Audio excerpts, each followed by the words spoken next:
when you're in that bubble together creating crazy things, that maybe now that you have a more sober look at it, maybe you went too far at some points? No, I don't think that at all. I love the record. I don't think there's enough artists going far enough in this day and age. I think, unfortunately, at this time in the history of music, and you know, rock music is only 60 years old.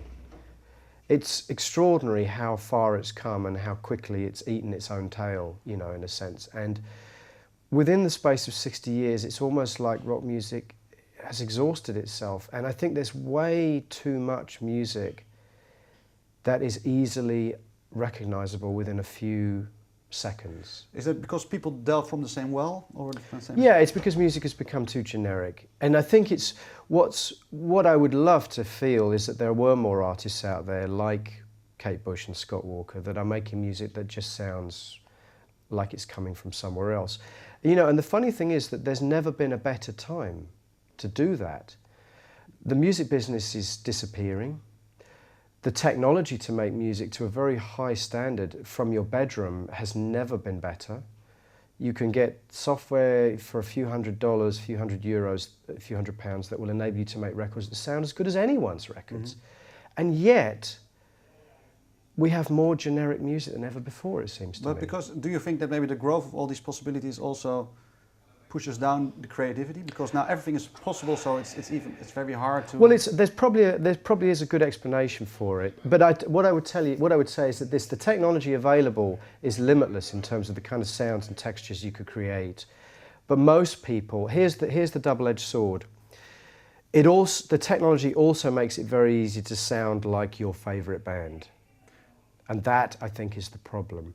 That when it's so easy to sound like your favourite band, whether your favourite band is Metallica or Tool or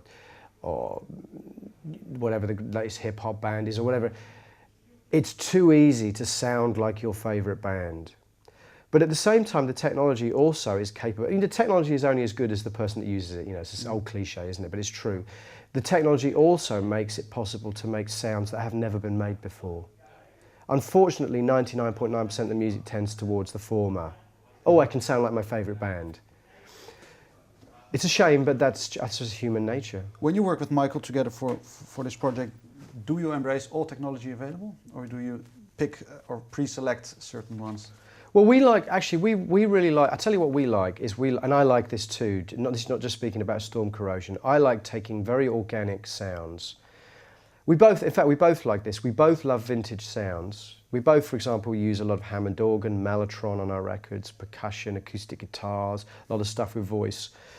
We both love very organic instrumentation, but we like to use modern techniques and processes and recording technology to do things with them that perhaps were not possible in the 70s and the 60s, when a lot of those sounds were first heard. So we love acoustic, I mean, I love acoustic instrumentation, but I love taking beautifully recorded acoustic instruments and starting to process them in ways that perhaps have not been done before. Mm-hmm. And Storm Corrosion is a great example of that. How many things, because you said you didn't pre-produce anything, you just came together and wrote. Mm. Is it for you, could you tell maybe in hindsight that when you listen to your work, that's something that you worked on for a long time before you started recording, or something that you wrote directly and recorded it? The whole album was recorded, written and recorded simultaneously. Mm-hmm. So, for example, the guitar parts on the records were literally recorded within 5 minutes. Mikael came up with most of the guitar parts, recorded within 5 minutes of him coming up with them. Similarly, a lot of keyboard parts recorded within 5 minutes.